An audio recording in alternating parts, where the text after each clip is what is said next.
What's up, YouTube, and welcome back to my channel. Yeah, Georgia won the game, guys, and they did it in dominating fashion. The game was won, really, guys, in the first half. Uh, TCU could not get anything done offensively, and read the stats off.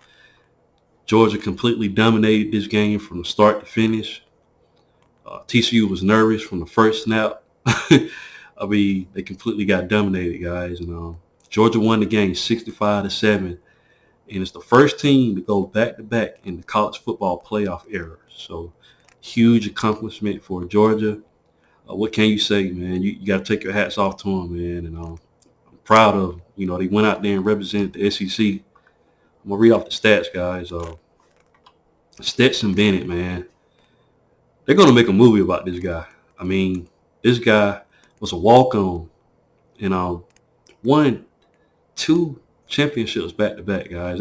It's like a fairy tale, man. Like what he's done. Hats off to this guy, man. He got a lot of criticism, but this guy definitely stepped up his game this year, and he did it in a way, guys, where you know a lot of people thought that Georgia was going to win, games by running the ball. No, this year Stetson Bennett was slinging that ball, guys. He did a phenomenal job passing in this game. I'm gonna read off the stats. Yeah, Stetson Bennett, he didn't throw no interceptions. He threw for 304 yards with 4 touchdowns. Perfect game for Stetson Bennett, guys. Uh, he's going to go. He's a legend in Georgia. He's cementing himself as a legend. That's all I can say about that. They probably going to make a statue of him and everything. I mean, phenomenal job in Stetson Bennett. Like I said, a walk-on, man. It's crazy. But I take my hat off to him. Phenomenal player. Kenny McIntosh, he had 50 yards on the ground. Branson Robinson had 42 yards with 2 touchdowns. Stetson Bennett, like I said, had a heck of a game passing, and he had 39 yards on the ground rushing with 2 touchdowns. Kendall Milton, he had 33 yards and a touchdown. Savon Clark, 35 yards. I mean, Georgia just did whatever they wanted to do in this matchup. Even Brock Bowers got 15 yards running the ball, But I'm going to get into his receiving stats in a minute. But Ladd McConkey had 14 yards rushing as well. And wait till I tell you the rushing stats at the end, guys. But Carson Beck came in the game. He only threw the ball for 31 yards. I wish Kirby would have let him, air the ball out a little bit, kind of see what Georgia got working with next season. But, man, Georgia is a beast, man. And you got to take your hats off to him. Ladd McConkey had a great day receiving. He had 88 yards and 2 touchdowns. I mean, was just wide open on those plays, guys. I mean, he definitely showed out in this matchup. Darnell Washington, he had 28 yards. Donnie Mitchell, he had 22 yards and a touchdown. Brock Bowers, guys, 152 yards receiving with a touchdown, guys. And he's coming back next season. Georgia's going to be good. And the crazy part about this Georgia team, a lot of these players that we saw on the field this game right here, they're going to be back next season. This was a rebuilding year for the defense for Georgia. Like I said, Brock Bowers coming back. Man, Georgia's going to be a problem next season, guys. And they're going to be a team to look out for, definitely. I expect them to get back to the playoffs next season because they got a lot of young talent out there, and they was able to go back-to-back. So Kirby Smart got something brewing over there. I'm just going ahead and say it, But dominant performance on both sides of the ball. Georgia was able to they finished the game with, 5 sacks, man. Like I said, man, this is a defense that lost a lot of guys on their defense from last year. And that defense last year was one of the best defenses in the country. And for this defense, it's not as good as the one from last year, but you almost can't tell the difference, Really, really good defense. And Georgia's just a team to look out for, guys, next season. They're definitely one of the best teams in the country. Max Duggan, he finished the game with 152 yards, no touchdowns. A lot of people going not give credit. Yeah, TCU got in the matchup, and they earned their spot, but it was clearly a talent difference, between the two teams. And Max Duggan, is a really, really good player, guys, but that just shows you how dominant this Georgia team is. I mean, able to shut down a guy. Came up runner up in the Heisman race, and Georgia just completely shut them down, guys. It's baffling. You know, this wasn't even a game, guys. Money Bailey, he had 9 yards rushing. Amari Demercado only had 59 yards on the ground.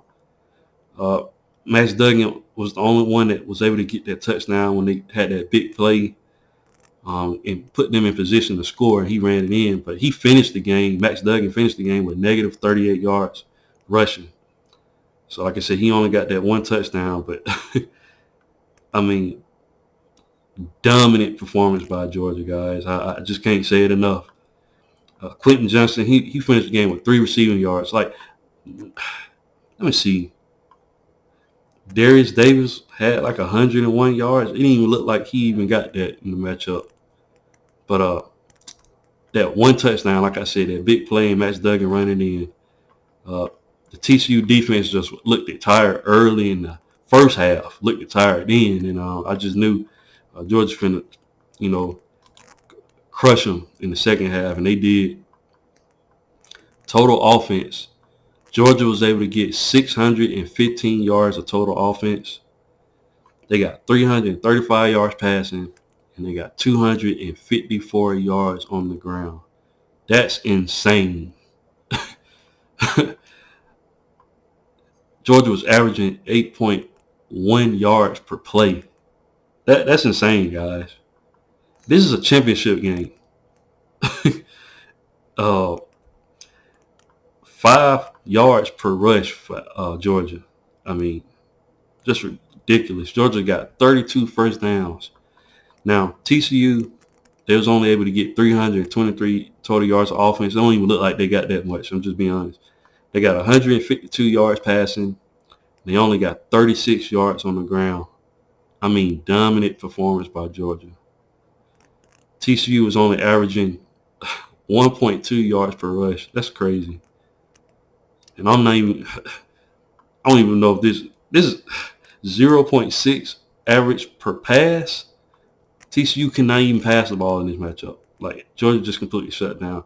This has got to be the most dominant performance in a college football playoff game. I mean, just in a championship game, period. Like, this wasn't even a matchup, guys. And it asked me, it got people wondering, did the college football playoff do the right thing in putting TCU in this game? It looked like it was a good choice in the beginning, but now it's looking kind of weird. That they put TCU in. I'm not saying my team should have got in there, but surely they thought TCU was going to do a better job than this. But hats off to Georgia, man. Going back to back, that's really, really hard to do, guys. And Georgia did it in a modern era. Went 15-0 as well, guys. Now it's talks that Georgia could be a dynasty. In my opinion, go back to back is really, really good. But if Georgia can somehow win another one, and they're in a good position to win another one, if they win a third one, in my opinion, they will be considered a dynasty. But it's looking really, really good for Georgia right now, guys. They won in 21, 22. Are they going to go for 3 and 23? Who knows? But I love college football, and it's staying in the SEC. And I love all college football conferences, but the SEC is just really, really good, guys. You're going to be hard-pressed trying to convince me otherwise, But congrats to Kirby Smart and the Georgia Bulldogs for winning another one. And definitely going to be watching Georgia going into next season. It's going to be very, very interesting. But that's all I have for the video. And once again, congrats to the Georgia Bulldogs for winning it for the SEC. And that's all I have. Roll Tide.